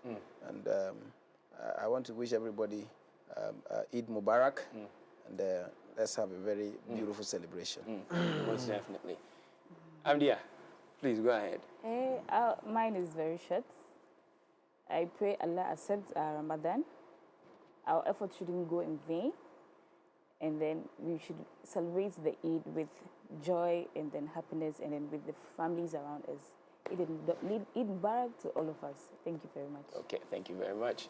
And then we leave the last the last part for Sheikh himself. Yeah, mine is a short advice to my brothers and sisters in Islam. We should try our best to continue with all the righteous deeds we start building during the Ramadan, from the night prayers, charity, behaving well, good to parents. Let's try our best to continue with this good deed so as to be able to gain or to accomplish the main purpose of fasting, which is obedience or getting of fairness of Allah Tabaraka wa Ta'ala. So we should try our best to keep on this. And secondly is, during the Eid, we should try to know our limitations and not go beyond it, so that we shouldn't like destroy what we have already done. Yes. So we should try our best to know our limitations and abide by it. As such, I said, Eid Mubarak, Takabbalallahu minna wa minkum, kullu amin wa antum bi khair. Did you say that in Arabic right now? Yeah, I said, may Allah Tabarak, Eid Mubarak, blessing Eid. May Allah accept our act of worship, I and you. Then, kullu amin, every year wa antum bi khair, and you and full, healthy, and you know. We want to put you on the spot as we wrap up. Okay. This time around, we don't want you to speak English. Okay. No tree, no anything at all. Okay. We just want you look straight into your camera, which is right there, and then speak Arabic to the people. I'm sure definitely they'll know. So please, go ahead. So, I want me to speak Arabic. Yes, and but say, before that, yes. I would like to have one. Imam, what happens is that the languages you hear us speak in Ghana, the Hausa is not Arabic. Okay. Do you get what I'm trying to say? But what he just spoke, was it Arabic? It's a prayer. Oh, it's a prayer? Yes. In Arabic? Yes. Okay, all right. What happened that the Quran is originally in Arabic. Arabic, yes. We have English versions Yes. and other English versions. Yeah. We pray in Arabic. Okay. Arabic is somebody's language, just Yeah. like Dagbani. Yeah. Do you get what I'm trying Yeah. to say? So, I stand to be corrected. You might have asked him to speak in Hausa or any native language to his people. To his people. Or me, I should speak Mampuli to my people. Okay. But if you say you speak Arabic, that's what I then you're going to definitely speak Arabic. But that's what I asked, because I wanted, because I mean, you get to the community and you realize that you wouldn't really hear people even speak the English or whatever it is. It's either Hausa or yes, exactly. Yes. So I want us to go there, so that whoever is watching can Yes. be a part of it and feel like, oh yes, fully endorse these that. are our I people. fully You endorse get me. So please go ahead. Let's go ahead with that. All right. So Sheikh, we leave it to you. So I'm speaking Hausa. Yes. Okay. Assalamu alaikum wa rahmatullahi wa barakatuhu. Yan uwa masu albarka. Kuna tare da Abdulaziz Yahuza Hussaini. A wannan munasaba ta wannan rana mai albarka, ina yi muku fatan Idi lafiya. Allah ya tabaraka wa ta'ala ya amshi ibadunmu na Ramadana da wanda za mu yi bayan Ramadana. Da yar takaitacciyar shawarar da nake bayarwa shine mu sani cewa watan Ramadan Allah tabaraka wa ta'ala ya farlanta mana shine ɗaya daga cikin asas ko dalili na azumin watan Ramadana shine samun tsoron Allah tabaraka wa ta'ala. Da wannan ɗaya daga maluma suka ce ɗaya daga cikin alamomin da ake gane mutum azumin shi ma ya karɓu shine mai ya aga cewa wannan ɗabi'un da ya sake kyawawan ɗabi'un da ya developing lokacin azumi yana iya ya ɗora su ko da bayan azumi, ba wai daga zara azumi ya wuce ba kuma sai mutum ya koma gidan jiya, ya koma faɗa da mutane, ya koma ya daina sallah akan lokaci. A mu yi ƙoƙari sallah da muke akan lokaci, sallolin dare ba sai a masallaci ba, kai a ɗaki za ka iya tashi kai sallar ka. So mu yi ƙoƙari sadaka, taimakawa, ciyarwa, a ci gaba da wa'annan ɗabi'u ko da bayan azumin watan Ramadana. Muna roƙon Allah tabaraka wa ta'ala ya amshi ibadunmu, ya amshi addu'o'inmu da muka yi a wannan wata mai albarka. Allah tabaraka wa ta'ala ya sa mu yi idi lafiya. Ina muku fatan alkhairi. We just have to clap to it. But beautiful, beautiful. Do you want to add something? No, I think he wants to add. Please go So ahead. I will speak in my... Okay, please go ahead. mabisi puso kamza niti da suba Eid Mubarak na wancha katidi lala gwarwama ka da amfani katidi nolorwama da amfani ti ba ti yaba na yiri Muhammad Abdullahi Sherga, the king and overlord of Mampurgo. Na wani chaka inya na wani timinyo vuwoko ka chake tuong bubati da adam man gub Mampurgo za ka sudo chana ka Ramadan shatin observe 30 days soma ka azang la blessings chana pasiti arzik and pastor bon kamza na wande so. Thank you. Nanda so is what? Thank you. Yeah, God bless us. I don't want to say anything. He said the house. He's even pure house. Pure house. Yours is a little bit on the front. Anyways, well, we at MX24 want to congratulate you. And want to also say thank you so much for coming. Thank you. And we're solidly behind you. And as you celebrate Eid-Al Fitr, we're all celebrating it in grand style too as well, making sure that at least. But when is Eid al-Adha? 2 months. 2 months. Yeah. Okay. All right. We have now the Shawwal, which is the Eid-Al Fitr month, and then we have Zulqidah. Okay. And the Eid al-Adha in Zulhijjah. Okay. All right, fantastic. I know when that is approaching too as well. It will be very nice to have you again, so we can get into that once again. So to you, Abdul, to Hamdiya, and to Ibrahim, thank you so much for coming. Thank you very much. And please kindly enjoy in grand style. And maybe, who knows, we might visit you in a different way. Oh, you can come and visit us and then come and enjoy with us. We'll come and enjoy with you, most definitely. Well, it's still a celebration. It's still Eid-Al Fitr, and we want to say congratulations to all Muslim brothers and sisters out there. How are you celebrating your holiday? You might as well just let us know right here on the show, because there's more coming your way right here. Call it the AM Club version of Eid-Al Fitr right here on MX24. There's more coming your way. Don't go anywhere. We'll be right back.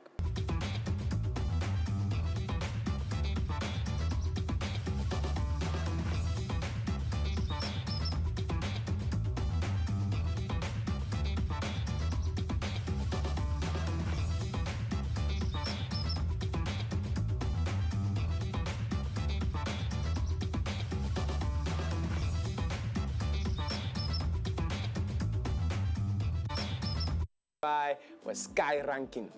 The name they beam you. Hey, Skyranking. It kind me of, may he so rest in perfect peace. Rude boy. Yeah. Sky. Boss. You the Kai rude boy. Yeah, man. Yeah. Each and every day. Yeah, man. If somebody talks to you get in style, you go accept them. I go accept. You go accept them. Yeah. I see. Then tell me before. So, yeah, I'm aware of that. It be so. Anyways, welcome to the studios, Charlie. You do your own thing. You gave us 2 songs. Yeah. What be the title? Take Over and Agbilemi. Take Over, then Agbilemi. Sky go give me job. Sky go give me job. But anyways, happy Eid-Al Fitr to you. Yeah. You're a Muslim brother, right? Yeah, I am. Okay, so the fasting you do some? Yeah, they do some. You they do? Yeah. So you didn't finish? No, because say after the fasting we still get you some. still get some other things. Yeah. So exactly. how the fasting they go for you? I mean, it's something I grew up doing, so I'm used to it. That's what I would say. I'm used to it. So have you skipped a day before? In some conditions. Okay. Yeah, in some conditions. In what kind of conditions? Like you felt ill? Yeah. Okay. That's the only condition I felt like I've skipped fasting. But aside that. Okay.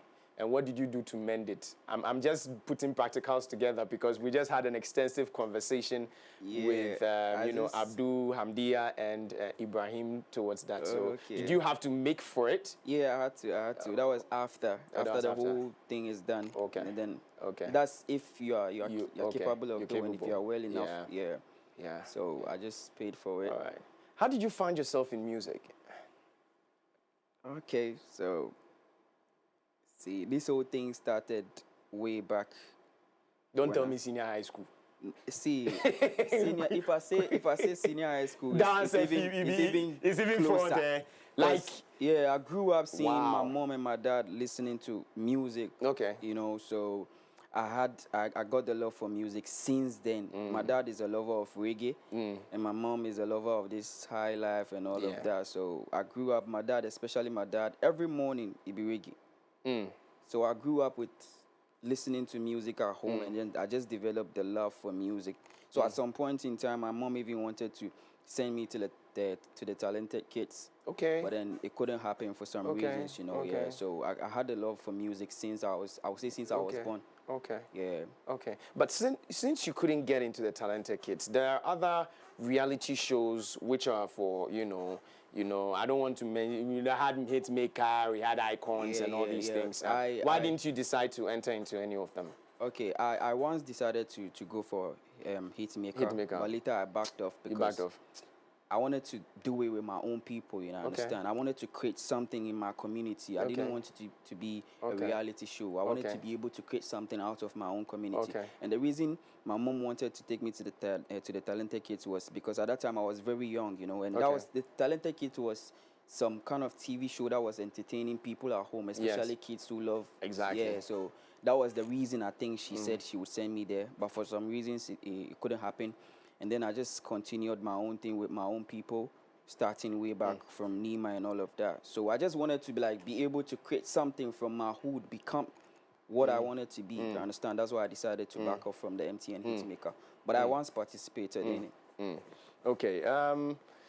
You know, we're logged in with Skyranking right now as we speak, and most definitely, people, you should know that it's all about him and what he does best when it comes to music, and it's a flow. And of course, he's a Muslim brother, so it's just right for us to get him inside the studios after he's done Agbilimi, he's done, what's the other one again?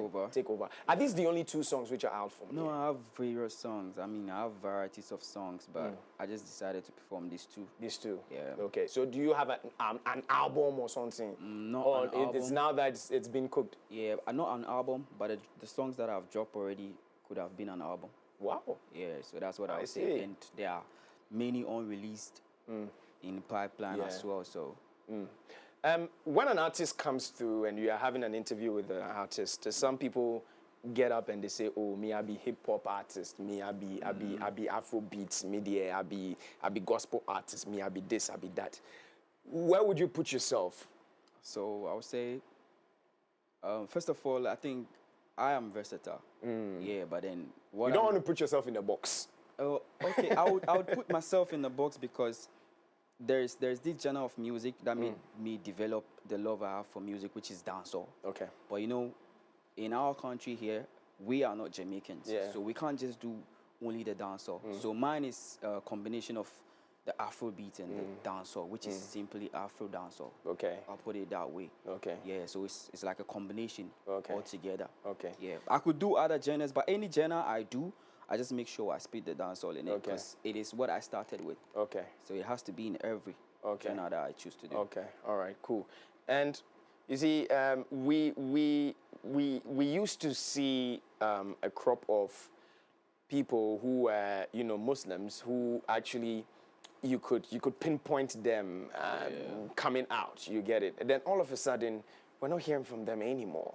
One person, his name just escaped me, but he used to do a lot of hooks, and he was everywhere. Oh, how did this guy's name escape me, man? I've forgotten it. I beg your pardon. I've forgotten his name, but it looks like Muhammad, exactly. Yes, he used to have all the guys. He has a song with Sarkodie. He has. And his voice is very unique. He sings Hausa? Yes, he sings Hausa. Oh, okay, I think... You've seen him, right? Yes, him, exactly. Yeah. All of a sudden, we know they see him from anywhere again. You get me? Then we have Hajia Police. Yeah, you know Hajia Police? Aha. So there are a few people who have been able to, you know, come out, and although they're musicians, I mean, their strong faith with the Muslim community, you could just, you know, pinpoint that to them. Yeah. Is it something that you would want to look into, or you would just want to put your faith behind and come out as Skyranking as a musician, like dancehall and whatever you want to do out there? I hope you're getting my question. Yeah, I get it. I get definitely that, because you see, earlier I told you I'm trying to make something out of my community. I mean, these people have their own reasons, which I don't know of, but I would say I'm just coming in a different way. I'm just trying to be myself, you know? Yeah, so for me, I don't think it's going to be like that, because I know what I'm saying and I know my capabilities. But for them, I can't speak for them, because I don't know what reasons made them went off or something like that. So I can't tell. But for me, fire. If we're going to scroll through your phone or maybe your laptop or anywhere you get your source of inspiration from in your music, who are those we're going to be seeing there, you know, in terms of music? Can you mention any other names? In terms of, I mean, do you mean artists? Artists, yeah. You would find various artists, because Skyranking is an artist who loves to listen to lots of artists, not just to get inspirations from them, but to understand the culture itself, the musical culture, you know. So, and for my inspirations, it comes from the streets. You understand? I pick my inspirations from the street. The street inspires me a lot. The youth inspires me. I mean, what goes around in the world, like what happens, especially where I'm present. So I think that's where my inspiration comes from. But for the rest of the artists, definitely you're gonna find various artists through my phone, my laptop, anywhere, my tablet, anywhere. You're gonna find many artists, because I listen to them and I learn a lot from them as well. Okay. So yeah. So these two, Agbelemi and remind me again, the other one, Take Over. Now these ones, they're already out, or they are yet to be out? They're already out. Take Over is a current release. Okay. But Agbelemi was dropped, I think, somewhere 2 years. 2 years ago. Okay. All right. So what's the new one? The new one is Take Over, which is the current release. Yeah. Okay. All right. Run us through Take Over. What's the creative process behind it? Why did you decide to drop something like that? Okay. So Take Over is simply trying to, you know, identify or explain a kind of girl that doesn't want to give up on you even when you have a girlfriend. Oh, okay. Do you understand? Yeah. And these are things that are happening. That's why I said the streets inspires me. These are things that are happening. There are some women that, I mean, develop some kind of love for you, and they don't care who you are with. Like a true story, Anna. She wants to take you. A true story. Maybe any day a story. Oh, sure. Oh, yeah, sure. Say, and when you answer it, and said I knew the stories, answer the with a true story. No, this is not my story. This is somebody's story. This is somebody's story. Yes. But it's kind of when they laugh about them. Yeah, this is no something this. Maybe hopping before. If they make they laugh. You know what happen. I mean, Sky is just Sky, you know. I see. Yeah, but I see. Interesting. Great. What's next for you? What's next for Skyranking? I mean, me ask for the name there. I mean, you hear the name, no, you say, no, somebody they come. So ranking in the sky simply means that. Yeah. But what's next for you? What are we to expect? I mean, are you going to be mounting some shows? What to expect from you as an artist? Definitely on this day, there are some shows I'll be going in the night, which is all for the celebration of the Eid. I mean, so people should watch out for a lot from me, because I'm coming up with my EP as well. Okay. Very soon it's going to be announced with the title and the date. Okay. And then a whole lot in the pipeline, you know what I mean? Because as an artist, I mean, every day work, you understand? We don't really have much time to rest like that. I don't know for others, but for me, any chance or any moment is a chance of creativity for me. Yeah. So, I mean, work doesn't stop. So I like that. Work doesn't stop. Where can we get your songs? On all streaming platforms, Apple Music, Spotify, Deezer, everywhere. Every music platform you can find me there. All right. Simply type in Skyranking all together with no space. You're going to see my works. Most definitely. And for the EP, should we expect any special features that we're looking forward to? Or this one would be a one-man show? Oh, no, there are going to be some features. The EP, the reason why it's not out yet is because of the decisions we are taking on, because I have a lot of songs, and each and every day, like I said, every day works. So I make new songs, and sometimes we even get confused. We're like, Charlie, this song will feed the EP top. Make we come out this one, there, this one. Then you see, the next day I do another song. But Charlie, serious. This one to be so fire. It's making us find some difficulties in making the decision of the release date and the title as well. Okay, well, you just mentioned us. So are you working with a record label, or you are working with a team? A record label? Yeah. Oh, so what's the record label? The Boss Entertainment. The Boss Entertainment. Which comes with a whole team. So that's why I said we. Okay. Because I don't make the decisions alone. We sit and talk about it and then bring it up. We're just hoping that you know that these days people sign to record labels and then you find difficulties. Quote in quotes. They say, oh, when they blow, then Charlie, they grow wings. They don't want to be a part of it anymore. And the contract was this, was that. You know, we don't get to see the contract at the end of the day. So we don't know what you've signed on with. But what can you say about the Boss that you feel like, oh, this one, I mean, I had to join, or I had to be a part of it? Okay, so the whole the Boss thing is actually, I've been under some record labels. And then after I left, this is like my own family deciding to help me. So the whole Boss Entertainment thing is like a family member behind it. So I would say mine is solid because it's been positive so far for me. I don't have anything negative to say about it. I don't know what other experience other artists are going through in their previous management or current management. But mine, I can only speak for myself, you understand? Mine has been positive ever since we started working, and I'm okay and I'm cool with it. And I mean, so many positive things are about to happen. People should just watch out for it. What are your social media handles, man? So Instagram _ Skyranking, Facebook Skyranking, Snapchat Skyranking SR, and every other platform Skyranking. Just together with no space. No space. Yeah. Okay. So it's Skyranking everywhere. Most definitely. Well, brother, thank you so much for coming through. It's been a blessing having you. Most definitely. Yes. Most definitely, guys. There you have it. Of course, Skyranking. Make sure you go stream. AM Clubbers. You know what to do. When I give you people job to do, I know you guys deliver. So go look for Skyranking right now. Stream. He's got Takeover, which is the brand new one. It's in the market as we speak. Literally, Agbele Takeover. So most definitely, you please go out there, stream, and make sure we put him to #1. All right, most definitely. All right, guys. What a holiday we've had today. What a session we've had today. It's been a fantastic, phenomenal one. I want to say happy Eid. Eid-Al Fitr to all Muslim brothers and sisters out there. Right from here, I'm going to call all the Muslim brothers and sisters I know. I have them. I've listed them. So I'm going to call them one by one. Charlie, I come your house. Charlie, I come here. Hey, where you do? I come, you know, because by now, the prayers, they finish them. So me, I'm coming full vim. You know what I'm saying? Yes, most definitely. You know what to do. Tomorrow is also a holiday. Kind courtesy, the president. So yes, it's definitely a jam-packed one. All right. So, but please keep safe. We're not saying it's a holiday, so you go do whatever you like. No, please keep safe, all right? So we see you same time tomorrow as we celebrate another holiday, all right, right here on the AM Club. My name is Kojo Dasabre. You know what to do. Give us a follow. It's MX24GH across all social media platforms, all right? Enjoy your holiday. Have a beautiful one. I'll see you same time tomorrow. Bye-bye.